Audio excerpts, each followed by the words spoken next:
Good morning. Hi, welcome, welcome, welcome. This is MP DeVille here, coming to you from Houston, Texas. How are you this glorious Tuesday morning, the day after Memorial Day? Hope everything's all good. So, today's course is going to focus on dysfunctional favoritism. And I know that's a term many of you have not probably heard. Yes, I just made it up. Dysfunctional favoritism. So, to me, what that means is, pardon me, for those of you who don't know, my name is MP DeVille. Once again, Mary Patrice. I like MP just because, no questions. I wrote a book about dysfunctional generations and how certain dysfunctions transpire and perhaps trickle down to other generations if they are not recognized, acknowledged, and then possibly resolved. So that's the whole premise for my whole series and the whole thing I do when I speak about dysfunctional generations and dysfunctional cycles, things of that nature, just so you know, if you don't. So, back to the subject. So, when I speak about dysfunctional favoritism, I am simply speaking about, let's see how I can put this. Okay, I'm sure many of you know parents or are the recipient of a parent who spoiled their children, put their children on a pedestal, um, basically treated one child or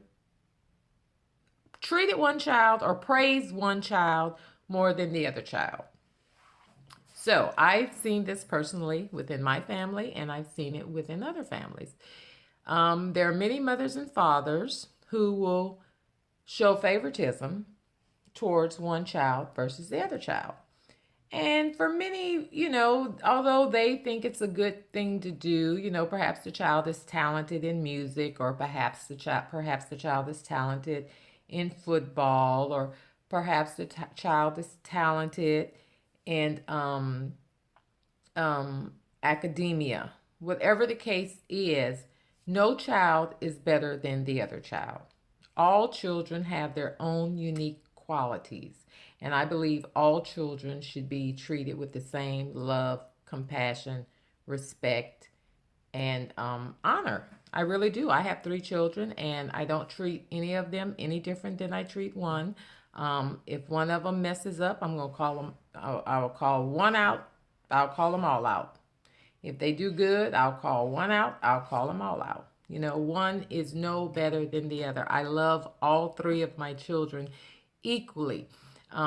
So sometimes they try to get me and try to catch me in these crazy questions like, Mom, who's your favorite? Mom, who's this? And I'm like, I don't have a favorite. You all are all 3 equally loved by me. I have no favorite. I love all 3 of my children the same, point blank, period. So that being said, many times some parents will favor one child over the other. And many times when that is done, the child that is unfavored feels it, knows it, experiences it. And when that happens, many times that can cause strife within siblings' relationships. Strife, competition, because they're trying to prove their worthiness to their parents. And the parents are simply ignoring them, and they're becoming more bitter and more frustrated and more angry. They don't know whether to be angry at the parent that put the other child on the pedestal or to be angry at the sibling that's being put on the pedestal. But this is a form of dysfunctional favoritism. You can't favor your children so much where it brings animosity between them. You can't show favoritism and show love towards children, and it's causing strife within the family. So, that's a part of dysfunctional favoritism. When children recognize that and notice that they're being unloved and things of that nature, it's going to cause the siblings to start to not get along. And this will travel from childhood all the way up to adulthood. And then as adults, we have our own children, and then we start picking favorites. I know personally, I know people that pick favorites. You know, I know this person, she has two boys, two beautiful boys, both equally capable, able of doing everything. But she treats one of her boys like the man he is, whereas she treats the other son, she completely emasculates him. He's beyond 21. She curses him out. She calls him stupid. She slaps him in the back occasionally and tell him, you know, you're dumb. You can't do nothing right. You know, what's wrong with you? She emasculates her child, not only in front of me and others, but she emasculates this man in front of his baby mama. Yeah, she does. But she doesn't realize what she's doing because she hasn't come to grips with different cycles and different forms of dysfunctions. So, you know, sometimes people need to understand what they're doing. And, you know, it's been a couple times where even I have stepped in and say, you know, hey, hold up, why you don't do that. And her response is, well, he needs to learn how to do this, or he needs to do. No, you need to let him be a man, and you need to stop emasculating him and treating him like garbage. And you got the other son over here that you put on a pedestal. You bow down to him. That's crazy. Now, who do you think this son's going to be mad at? Do you think the son's going to be mad at his brother because his brother get the royalty treatment? Or you think the son's going to be mad at the mother because the mother emasculates him? It causes animosity in all aspects of a relationship. When are we going to realize that, people? Stop treating one of your children like they're better than the other child. Love all of your children the same. Give all of your children the same amount of respect. Children need respect too, especially when they become men. So, my whole point is that when you play favoritism within your family, between your children, it trickles down. It carries on from one generation to the other. I saw it happen in my mother's generation. Her mother obviously had favoritism between her and her three sisters. For some unbeknownst reason, as we were growing up, the sisters were always upset with each other for some unknown reason. When the sisters became upset with each other, the cousins couldn't play with each other. And it's all stemming from that family favoritism. Right now to this day.